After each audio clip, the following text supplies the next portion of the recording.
Heading into week 2 of NFL 2023 preseason, word on the street is we're going to have 3 rookie quarterbacks potentially starting in week 1. Anthony Richardson, Bryce Young, and CJ Stroud. Is that a good move or a bad move? We'll tell you next on the Locked On NFL Draft Podcast. You are Locked On NFL Draft, your daily podcast covering the NFL Draft. Part of the Locked On Podcast Network, your team every day. What's up, Locked On family? Let's get locked in. Welcome back to the Locked On NFL Draft Podcast, your daily podcast covering your favorite draft prospects, part of the Locked On Podcast Network, your team every day. I'm your boy, Damian Parson, always on the ones and twos. You can find and follow me on Twitter at DP_NFL. I'm a national scout over with the Draft Network, as well as the host of the Locked On Clemson podcast. And guys, thank y'all for making Locked On NFL Draft your first listen today and every day, Monday through Friday. Thank you for being the family and our everydayers. Now, as always, you know who's with me, my boy, my tag team partner, my partner in crime, Mr. LSU himself, Keith Sanchez. You can find and follow him on Twitter at The Talent Code. Keith, talk to him, baby. What's up, Locked On family? This is Keith Sanchez, senior draft analyst with the Draft Network, man, and 2019 national champ with those LSU Tigers, man. But you know why we're here, right? To bring you that champ talk. We talking myself, Damian Parsons. We're here to bring you that championship level content surrounding the NFL Draft 24/7, 365, man. And listen, in that 24/7 and 365 days, we at the point where we're starting to get some hot news, DP. Things are starting to roll, right? And man, in this slate of news that we have, right? We're talking about these rookie quarterbacks starting, right? There's been breaking news of Anthony Richardson will be a starting quarterback. Bryce Young looks to be the starter. CJ Stroud, all signs are pointing towards him. So we're going to get into that conversation. Plus, we have Dalvin Cook skipping out on going home to the Miami Dolphins, and he's going to the New York Jets to kind of shift the paradigm once again in the AFC, in a competitive AFC. And then we get into one of our favorite segments. I told you we're bringing these segments back. We're rolling them back. We're bringing up, stock down. So, DP, let's kick this thing off, man, with this rookie quarterback conversation, man, because you look at the success of Patrick Mahomes. You look at the success of Aaron Rodgers, right, potentially Jordan Love now. And there's been successful guys sitting on the bench and waiting. But we see 3 rookies. We see 3 guys that looks at and appears that they're going to be starters for their NFL teams come week 1. What is your biggest take on it? How do you feel about it? Talk to the people. Man, I think it's a good thing. I think it's a, we talk about good or bad, Keith. My impact statement is, dang right, let's go. You know what I mean? Go ahead and get I think the two ones that I feel like you couldn't get away with sitting is CJ Stroud and Bryce Young. I don't think you could have gotten away with that as a coaching staff, right? Because they were they played more than Anthony Richardson. They had more play time, more pass attempts, all the stuff that we talked that the national media talked about coming into the 2023 NFL draft as quarterbacks that people really paid attention to and really loved. Like they are who they are, right? They're ready to play, right? What's the term? Pro ready? They like to throw out. I hate that term. First of all, I absolutely hate it, but they throw that term out there a lot. That they're pro ready. So, okay, Bryce Young, to me, he had to start, right? Like, you know what I'm saying? He had to be the QB1. And then CJ Stroud going into the second preseason game, getting the second start, I think all signs are pointing to it. Anthony Richardson was the one that people had trepidation about, right? And I felt like, listen, you learn by doing. And then watching the tape, as I talked about on the YouTube channel and everything, and we talked about yesterday on the pod, watching the tape, Keith, I saw a young man that looks ready to play NFL football. And they haven't even fully built the offense tailored around his skill set yet. That was the scary part because I saw comfort with this young man in the pocket, reading coverages, things like that. So, yeah, man, I feel it's a good move. I agree with all 3 of them being starters. Yeah, see, I'm a lot more hesitant with it. I'm a lot more hesitant with that just from the perspective of are they ready, right? Are they ready? Do we hand it to them because they were drafted so high? And I understand the situations, right? Like we said, Bryce Young with the Panthers, then CJ Stroud with the Texans, Anthony Richardson with the Colts. When we look at preseason performances, right? Because we react to them week by week, right? Preseason performances. And CJ Stroud, he took 4 passes, right? And we talked about it on this podcast. I said, don't be surprised if Davis Mills looks decent out there. And he did. He played fairly decent football, right? Like he looked like a veteran out there. You've seen the arm strength and be able to go through his progression. So I think that I don't want to put too much on those guys, please, because I also look at it from this perspective, DP, that they were quarterbacks. Like at one point, CJ Stroud had 3 first-round wide receivers, right? And offensive linemen that were going to get drafted in the NFL. Bryce Young, similar situation, right? Anthony Richardson didn't have that. But you know what I'm saying? What I'm saying is that these guys came from talented situations, and this shifts the paradigm from when you walk out on the field, all of your teammates are better than the opponents that they're going on, right? Like they're going to win. We talk about football, winning your matchups. They're going to win their one-on-ones to now it's a 50-50 split, right? On if my wide receiver is better than the corner. Like you take Bryce Young's situation, right? Like you talking about Jameson Williams running past Keely Ringo on a double move, right?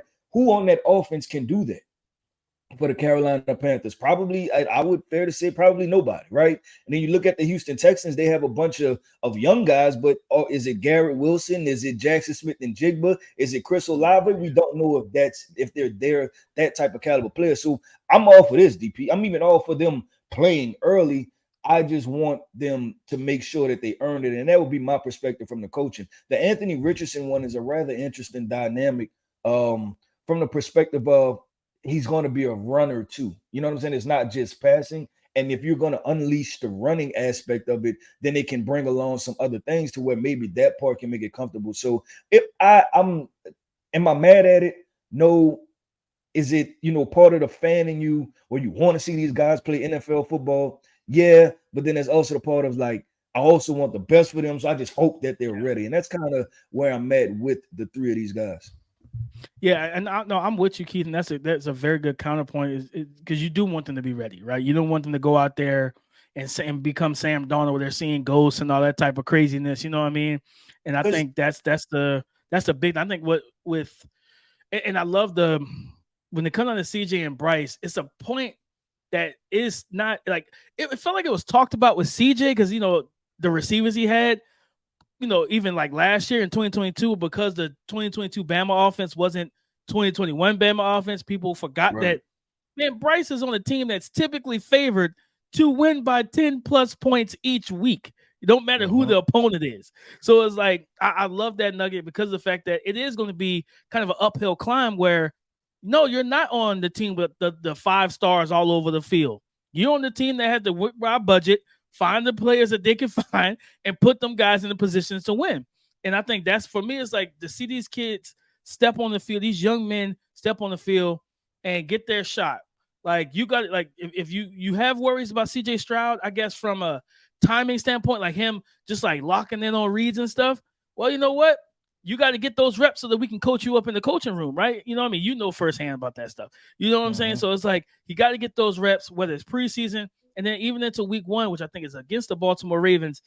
Whew, you know what I mean? It's kind of rough. And that's so what you don't want is you don't want to create that mental slide, right? And things snowball and it's compounding situations like Keith, what you mean that you go out there week 1, right? And you're not all the way ready, right? So what you do is you misidentify coverage, or you and the wide receiver not on the same page, you throw a pick 6, right? Now in your mind, you're like, man, I don't want to do that again. That was embarrassing, right? Now you overcorrect the situation, right? So it could be the same exact situation, but you think, you know what, I'm not doing that again. So now I'm just not going to throw the ball at all, take the sack. Now you run off the field, the coach asking you why you didn't pull the trigger. So now you go back on the field, you pull the trigger, you throw another interception. So it can just turn into compounded things. That's why I say I like all of these. Sounds like Trey Lance.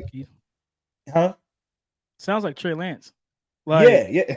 You know what I mean? The confidence and like trying to overcorrect, gun shy. Yeah, no, 100%. Yeah, that's another conversation for another podcast, man. But definitely, I like all 3 of these guys, right? But we also have to look at history, DP, from the perspective of when's the last draft that we seen 3 quarterbacks getting taken in the first round or whatever, right? The first 3 quarterbacks, and then all 3 of them are extremely successful. Right. It's rare, right? So you're kind of leaning on the fact of if you're the Panthers, you're the Texans, if you're the Colts, you want to make sure that like it's not going to be my guy that don't make it. You know what I'm saying? Like you're kind of looking at it like that, like, man, one of these guys are not, like, and that's just, and I hope that all 3 of them are extremely successful. But if you look at history and we're just looking at numbers, right? Like there's a higher percentage chance that these 3 guys are not going to make. Like you go back to that Trey Lance draft, right? You had Trevor Lawrence, you had Zach Wilson, you had Trey Lance, you had Mac Jones, right? That you had Justin Fields. That was what I think I just named like off 5 in the top 15 picks. Yeah, you had 5 in the top 15, right?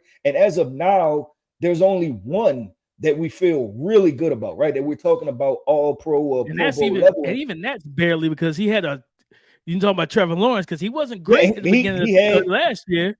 Yeah, he just had a got bad, on down the back end. Right, he had a year and a half of bad. So it can get really become a really slippery slope, man. And so because I know we have to transition that. I'm excited to watch the guys. I hope that they're all extremely successful. It's just maybe it's just that little bit of me like a little bit nervous. Like I hope they know what they're doing. Like that's how I feel. It's warranted, Keith. No, everything you say is 100% facts and 100% warranted because it could snowball if they don't handle this correctly. It snowball. I like the move to stardom, but I do have similar thoughts as you. I do have those concerns. Yeah, and we'll see, man. They continue to build this thing out, and we've seen quarterbacks play bad, 1 year, and then continue to get better by, and the biggest thing is to make that jump from year 1 to year 2, right? That's what we'll be kind of looking at and trying to see. But man, DP, keeping this thing rolling, man. The New York Jets, they never fail us to give us information, give us content, give us headlines. They brought home Dalvin Cook. They said, Dalvin Cook, pass up the hometown. Don't go to Miami Beach. Come to the New York Jets. Just. So we're about to have that conversation, man. And who does it impact, right? Like, how does it positively impact the Jets? But how does it negatively impact those young running backs on this depth chart? We're getting into that coming up next. Did you know that 80% of men will experience hair thinning in their lifetime? Guys, it's normal, but it doesn't have to be your fate. You can get ahead of thinning with Nutrafol. Nutrafol is the #1 dermatologist recommended hair growth supplement, clinically shown to improve your hair growth, the visible thickness, and visible scalp coverage. Nutrafol's hair growth supplements use physician-formulated, natural, and science-backed ingredients. They're drug-free. Patented technology provides consistent, reliable results without compromising your sexual health because no one, and I repeat, no one wants that. And it works, guys. In a clinical study, 84% of the men showed improvement in their hair after 6 months taking Nutrafol men's hair growth supplements. So take the first step to visibly thicker and healthier hair for a limited time. Nutrafol is offering our listeners $10 off your first month subscription and free shipping when you go to Nutrafol.com/men into the promo code LOCKEDONNFL. The Jets got more jet fuel, Keith, with this signing of Dalvin Cook. And there's so much impact with this signing, right? They just reported that Bryce Hall is coming off the PUP list, right? And that he is going to be returning to practice, and they're aiming for him to be ready by week 1. I think that's a little optimistic off of the ACL, but that's why Dalvin Cook signing makes it. If Bryce Hall can't go, that's your starter. But it hurts somebody in that room, Keith. Israel Bandakanda, a guy that we talked about as a standout on yesterday's pod, it hurts, Keith. It hurts this young man's playing time heading into 2023, into his rookie year. Because if you don't sign Dalvin Cook, I truly believe after what he's kind of shown, more so, I guess that would be week 2 for him in preseason since they played in the Hall of Fame game. His second preseason game from this past weekend, he showcased that he can ball, Keith, that he can tote the rock. And I felt like he would have been RB2 behind Bryce Hall and potentially RB1, if things continue to shake out the way that they have. But, Dalvin Cook's in the building. Right? Man, listen, this is the business of the NFL, right? And we as on the outside, right? Like not being in the building and it just not being personal to us in the sense of the perspective of, we're fans of the game, we're fans of the NFL, right? But for those people, it is so very real, right? Because now you have to think about this, that I go from being RB2 to potentially RB3, right? And I'm facing an uphill battle from even a politics perspective. Everybody's so excited about Sauce going on the defense, and then it's Bryce Hall's offense, right? Like he's the exciting piece offensively along with Garrett Wilson, right? So you have to do a lot to win over that political battle.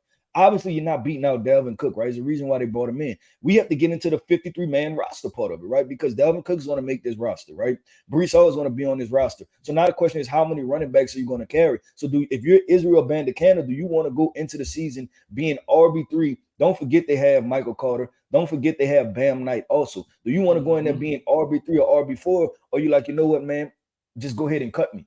Now, when you're in that perspective, right, you're sitting there and you're thinking like, am I even going to be a Jet much longer? Right. But you have to not think about it with all of those perspectives. And we're having this conversation talking about those, like that's like showing up to a job where you're like, I ain't gonna be here, right? Like the Magic Johnson thing, but you still have to put the shoulder pads on. You have to, you have to put on a good face. You have to be a good person, and you have to go through that. So man, when you talk about, I'm so glad you brought up this conversation, DP, because it definitely affects Israel Bandicana. And this was somebody that we were like, I don't say extremely excited about. That's not it. But if you had to talk about stock up, stock down, which is on our next segment, we were like, stock is pointing up for this guy, right? Like he should be able to play well enough in this Jets offense. So I think it will be interesting to see how this plays out for Israel Bandicana. It really is, Keith, because, and you brought up an interesting point, is like, are you going to be there, Izzy? You know what I mean? Or are they going to keep you? Or would they rather go with Bam Knight and Michael Carter? Right. Or they may want to keep you if you're the most talented one, but is that best for you, right? Or you sitting there like, man, I want to play, right? Like, I don't want to, like, I appreciate you keeping me, but I think this is when you should let me go. Like, it's so many different things, to that situation. And you look at teams that may still need running backs, right? Like the Dallas Cowboys, right? Deuce Vaughn has emerged, but I mean, he's 5'5", 155 pounds, right? And maybe I could go over there and be RB2 to Tony Pollard. The Minnesota Vikings, right? You're talking about Alexander Madison, and then who's after that, right? So there are other teams that he could potentially go to and be an immediate help if you would just let him go. So Izzy's going to, I think Dalvin Cook, because you asked, what is it going to do? I just think Dalvin Cook's the best running back, right? And this is the New York Jets team. They needed, I think when it comes down to it, DP, they needed Dalvin Cook. They needed a creative running back, right? They needed a guy that can catch the ball out of the backfield. They need a guy that can make something out of nothing, because this New York Jets team, to get on this offense, DP, while it was okay, it still, to me, it was not top tier if you look at this roster from top to bottom, with the glaring improvement needed at offensive line. And Dalvin Cook helps that offensive line. So Dalvin Cook is going to play, and I think he's going to play a lot of football. I do too. And you said he's the best running back on the team. He is. Bryce showed a lot last year when he was healthy. But you talk about a guy with footwork, can exchange gaps, can get in and out of cuts and everything, just getting in and out of lanes and everything. Like, that's Dalvin Cook. He has some of the best footwork in the game at the running back position. And so I think those two, I think they're going to run the ball, right? I don't foresee them being run heavy with Aaron Rodgers at quarterback. You know what I mean? You ain't did all this just to run the ball 60-40. I just don't foresee that, but when they run the ball, it's going to be those two. And that's where it's like, okay, like, yeah, maybe because truthfully, I think somebody's going to the practice squad. You know what I mean? Like, it could be Bam Knight, could be, I think Michael Carter probably is the third. A change of pace back probably gets the nod if they don't keep Izzy. But, like you said, is it best for Izzy to stay on this team? I mean, yes and no, because like you can sit behind Dalvin Cook and learn a lot from a guy like Dalvin Cook, right? It's not much I expect him to learn from Bryce, because Bryce ain't play a full season. Dalvin Cook been in the game 6-7 years, and he's been one of the better running backs in the league that entire time. So like you can learn a ton from Dalvin Cook because he's a great teammate and everything like that. Work ethic, all that stuff. You can learn all the stuff that he knows from him. So that's the good part about it. Bad part, you're not going to play much, like, because it's going to be Dalvin and Bryce, man. So it's just that's a storyline that I'm keeping my eye on in the Big Apple, man, is what happens with this running back room in New York now that Dalvin Cook's there. Like, especially if Bryce, like, I know they said Bryce is trying to, they're trying to have him ready by week 1, right? Now, if Bryce stayed on the PUP list, Keith, then Izzy still probably is RB2 for at least 6 weeks of the season.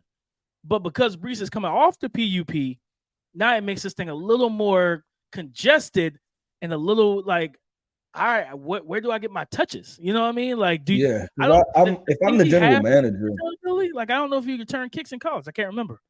Yeah, I can't remember either. But if I'm the general manager, I'm not bringing in Dalvin Cook to not play him, right? And then all the pressure is on us to win a Super Bowl. I'm sorry. I want my most experienced, you know what I'm saying, my best. I'm putting my best 11 out there on the field, the old coach and that is the DP. And we got to keep this thing going, right? Like we said, man, Dalvin Cook brings in there a little bit disruption for Israel Bandicanda, Bam Knight, who's a second-year guy, right? And then you still have Michael Carter, who they drafted also a couple years ago. So he's going to come in there and shake some things up along with Breece Hall, man. But DP, it's time to get in one of our favorite segments, man. Stock up, stock down, based off of this week one, right? Like some things we've been right, some things we've been wrong about, man. But we're going to get into it. We're going to bring up our couple guys, man, that we feel like stock is all the way up on this player, and a couple guys that we like, you know what? I'm stepping away from it. Stock down.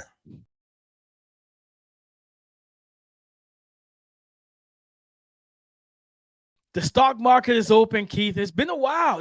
So we're back. The stock market is open, and we got to talk about a couple players here, man. And Keith, I'm going to ask you about quarterback over, for the Las Vegas Raiders. Aiden O'Connell. He had a nice day, nice game versus the backups in San Fran. Just like over 140-yard passing or something like that. Like he was good. He was good, man. And Jimmy G, being who Jimmy G is, there's some problems with what Jimmy G is because he can't stay healthy, right? So if Jimmy G were to go down, this kid, Aiden O'Connell, would be the quarterback, right? Keith, are you stock up or stock down on Aiden O'Connell as their QB2? I'm stock up on him being QB2. I'm stock up on Aiden O'Connell, but you have to understand where I started from, right? I didn't have any stock at all to begin with on Aiden O'Connell. So he wasn't on the radar. Yeah, he was. We knew him. I just was like, hey, I'm kind of A-okay on, right? Like, he was just a stock I wasn't buying. But I will say this. I've watched it. I looked at the data. I'm like, okay, stock has moved up. So now I'm paying attention to the stock a little bit more. Yeah, now I would definitely say stock up, man. And the other part of this, DP, is that I'm not a huge fan of Jimmy Garoppolo. So you like if somebody tells me that somebody comes and beat out Jimmy Garoppolo, I'm not surprised. Like I'm not sitting there like, oh man, I wasn't expecting that. So that goes into the other half, DP, of why I say stock up for Aiden O'Connell is because he performed well. Josh McDaniels showed that he likes weird quarterbacks, right? It's just I don't know what it is, right? He has a type that he likes those style quarterbacks. Aiden O'Connell appeared to be able to operate this offense at some sort of level, right? This is the same. We're talking about Josh McDaniels, the same guy that benched Derek Carr for Jason Stidham, right? For Jarrett Stidham, I'm sorry. So he likes a type, right? Whatever that type may be. So I can very well see Aiden O'Connell playing at some point this season. So if you're talking about paying attention, prospect, potential getting on the field, stock up for him. Yeah, I'll give him a stock up as well. He performed well. Watch the tape. There's so much context, people giving them like leaping praise on them and stuff. Like when you're in a quick timing offense and you're seeing 7 yards of cushion, it's not really hard to hit a slant route, guys. I'm just gonna be honest. Like it's not hard to hit the slant route. Your offensive line is dominating. Like it was a lot that went into it, but for him, he was quick. He processed well, moved well in the pocket, things of that. And he orchestrated the offense, right? And that's very, like you talk about with McDaniels, he's very Kyle Shanahan in that regard. I don't want you to deviate from the scheme. Just run it as I call it. That doesn't really work unless you have like Tom Brady as your quarterback. But nonetheless, you need somebody that can deviate and do some other things. So shout out to him. I said stock up. I'm the same way. He was the bar was low. All right. My expectations were low. He cleared the low expectations. Now, when the medium expectations and you start playing more of the ones and stuff like that, then okay, we'll see. But I'll give him stock up. I'll give him stock up as well, Keith. Malik Willis, Keith, our boy, over at Tennessee, who's battling for QB2 with Will Levis. How you feeling? You stock up or stock down on him? DP, I just watched this game yesterday, man. I just watched it yesterday. I was doing some afternoon grinding. I was like, you know what? Let me cut this because it's young guys, right? Justin Fields, Malik Willis, Will Levis. So there's a lot to be, to kind of figure out, right? And they got significant snaps. DP, can I just say hold? I'm gonna just hold a stock. I don't know, like because what I watched, what I watched was it was some good. It was better than last year, right? but I still wasn't buying all the way in. And then I would be completely honest, and I don't know if we have Tennessee Titans fans. I'm just not very excited about what they're doing, period. And, I don't think this is a team that has a lot of depth to it either, right? Like, I think, when the Tennessee Titans are fully healthy and, is Simmons, it's D Hop, it's Derrick Henry, right? They're a competitive team, but like the position that matters, offensive line, right? And then the wide receiver depth and where does that stand? Is just those I have questions about it, DP. I just do, and I don't know if their second and third teamers are that talented, to really give them a good look as far as NFL starting quarterbacks because what a talent discrepancy is. So I watched a lot of, and this was just with that offense period, because even Malik Willis and I watched Will Levis, and I left not feeling any type of way. It was just like I felt real blah about it, right? If that's a term. Yeah, I'm actually going to steal what you said. Hold. Like I need to see more because he's the first drive started well. You know what I mean? They went down and scored.